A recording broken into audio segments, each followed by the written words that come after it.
The Italians have not really had a women's biathlete quite the level of Dorothea Weir is showing right now. Dorothea Weir really, before our eyes this season, emerging as one of the best biathletes in the world. She has 3 wins, all of them now this season. Gabriela Sukalova just missed consistency. That's why she wears that bib. And we should say there's some prize money that goes along with starting every day with a yellow and red bib, and it's a nice little bonus financially for these athletes to hang on to the bib, and she'll continue to do that. But Dorothea Weir is proving that she is for real, that she's one of the best biathletes in the world, if not the best right now at this moment. And Gabriela Sukalova has quite a lead, 100 points, I think. Yeah, she's going to be hard to beat for the overall, as we see Marie Durand-Humbert, who finishes second. The top 3 ranked women in the world were still in the top 3, just a little bit mixed up. Dorothea Weir ranked second, wins. Sukalova, who's ranked first, finishes third, and Durand-Humbert, who is ranked third, finishes second. And really, are there the only people that can really break into those top 3 competitors are the young German team. I know. They didn't do it today. But they didn't do it today, but they were solid as a team. Yeah. And, in team efforts with the mixed relay coming tomorrow, the Italians, we said, have to be considered a favorite now if they put Dorothea Weir and Dominik Windisch. I can't imagine they won't put them on the mixed relay. They will put them on the mixed relay. Once being here, it's a hard fight for the Germans, who is allowed to race, because they cannot all race. Just 3 of them will race. It's really tough in the mixed relay. Only 3 athletes. They'll have a single mixed relay early in the morning where 1 man and 1 woman will compete, and then only 2 men and 2 women in the mixed relay, the team mixed relay.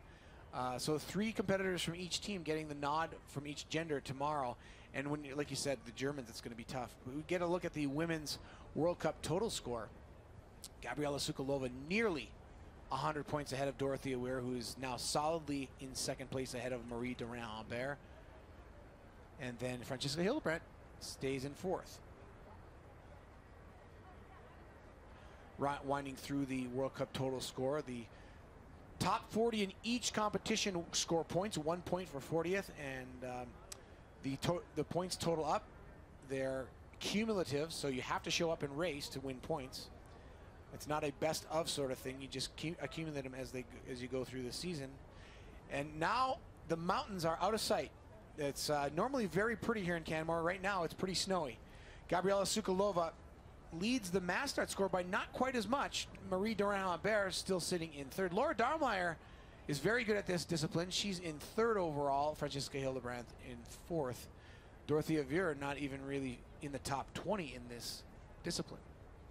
There were just 2 races, I think, so far. When you had one bad one, you are already kind of out of this Women's World Cup must start score.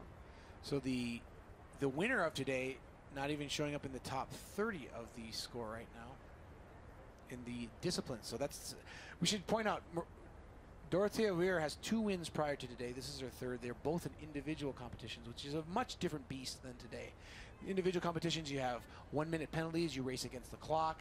It's very cerebral. It's very inside yourself sort of thing. This is a much different kind of race, isn't it? Both of these races are really shooting reliable, especially the individual race. And today she made it at the shooting range, like a good job. Like others too, but she also had the advantage of her fast, good shooting again. And in this competition, the way you shoot is very different because people are trying to move ahead of you. When you come in and do what she did in the last shooting stage, you shoot so fast that you force the others to miss, and you shoot perfectly. It's very different than the individual. Individual, you're all by yourself. You take the time because it's a real big penalty for missing. A minute added to your time. Dorothea Weir proved that she can do both of them now. Dorothea Weir also said that she doesn't need to take any time because I remember her last shooting in Ruhpolding in the individual race. It was like the last shooting today. She doesn't care which race it's going on right now.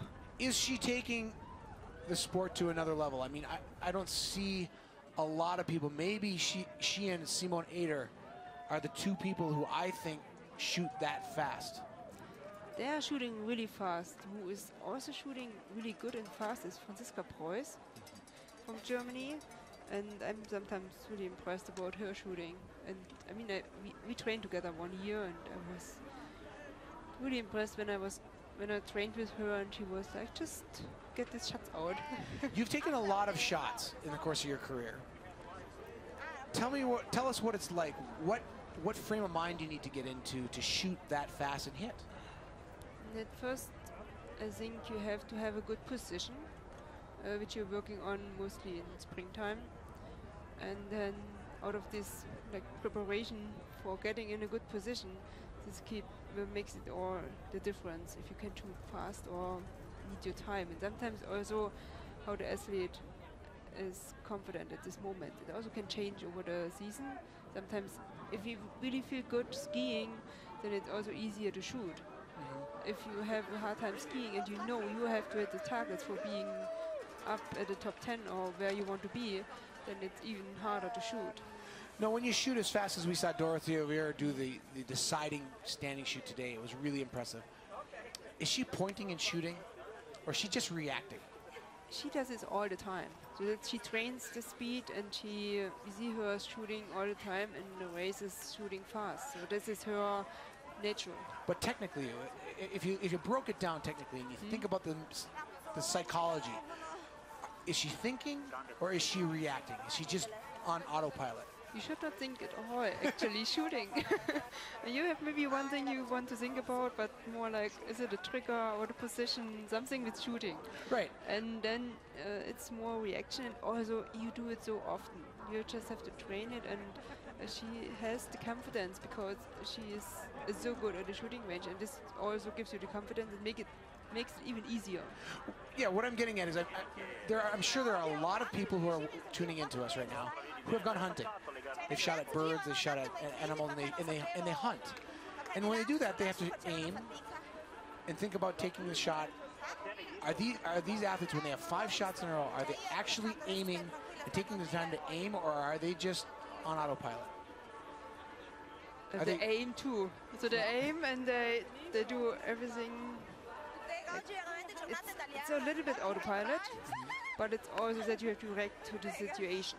Right. Sometimes it is and sometimes it isn't. Sometimes it's cerebral and you think about it, and sometimes you just go on. Yeah, it's also like, and it's windy, you cannot go on autopilot. Right, okay, that's really great. That's a great analysis of today. Yet Dorothea Viera in the wind went on autopilot, it looked like. That's right. Probably she did. Yeah, and maybe she got lucky.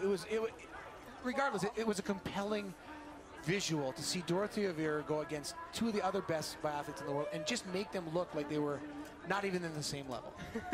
Yeah, it's not fun to shoot next to Doro. She makes you looking bad. And that's how you win. I mean, you really have to hand it to Dorothea Viera today that she took the bull by the horns, as we say in American cowboy talk. You took the bull by the horns and you just make it happen. And she really did that. She did it in tough shooting conditions, and now she's got her 3rd win. So we're getting underway with the flower ceremonies. It is great talking with Andrea, getting her thoughts about how these things happen. It's very rare that we have an Olympic champion speaking in English and commentating on biathlon, but it's been really great having you these last 3 days. Looking forward to more of it. Thank you. And maybe we're looking at some of the future biathletes from Canada or the United States. No, it's getting dark.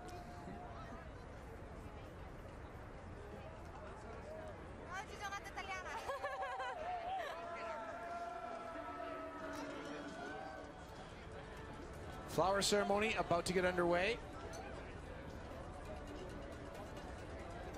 And suddenly the Canmore Nordic Center has become a winter wonderland as heavy snow has fallen. Luckily after the competition. Before the men competition and after the women competition. It's perfect timing. They timed it with the weather. The Royal Canadian Mounted Police walk out to the flower ceremony as Dorothea Viera speaks on the phone with, I'm sure she's calling home to Italy where they're having dinner and having antipasta and pasta and enjoying the fact that it was a Italian kind of day in Canmore, Alberta, as the top 6 athletes walk out for the flower ceremony. There are the RCMPs, as they call, the Mounties, the Royal Mounted Police. The history of the Mounties is that they were mounted on horses and really patrolled the wild west of Canada back in the days of horse and buggy.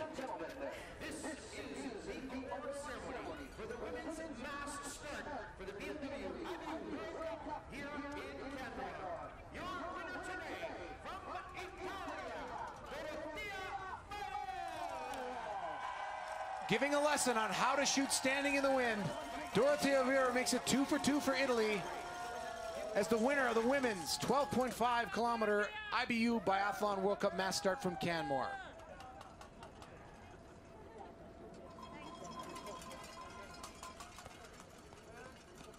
Fast on the skis, equally fast, if not faster, on the shooting range. Marie Dorin-Humbert kept it close, but just couldn't match Viera on the shooting range in the final stage. But still hung on with strong skiing in the final lap to hold off the best biathlete in the world right now, Gabriela Sukalova.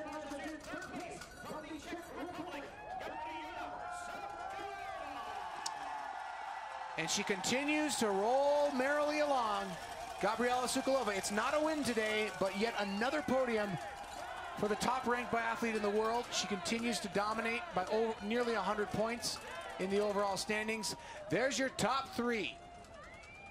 Sukalova third, Marie Dorin-Humbert second, and Dorothea Viera makes it an Italian day on day 3 of the BMW IBU Biathlon World Cup in Canmore. It's been a great day of competition. We'll see you tomorrow. For Andrea Henkel, Bert, I'm Chad Somla saying so long from Canmore.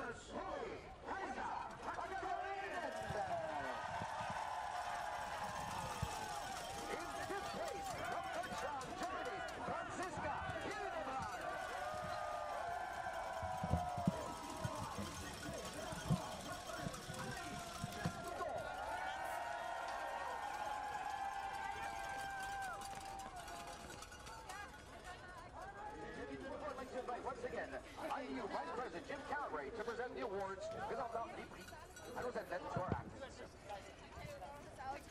And also, I would like to invite, on behalf of the organizing committee, presenting it, Mr. John Short, chair of the Alberta Sports Connection.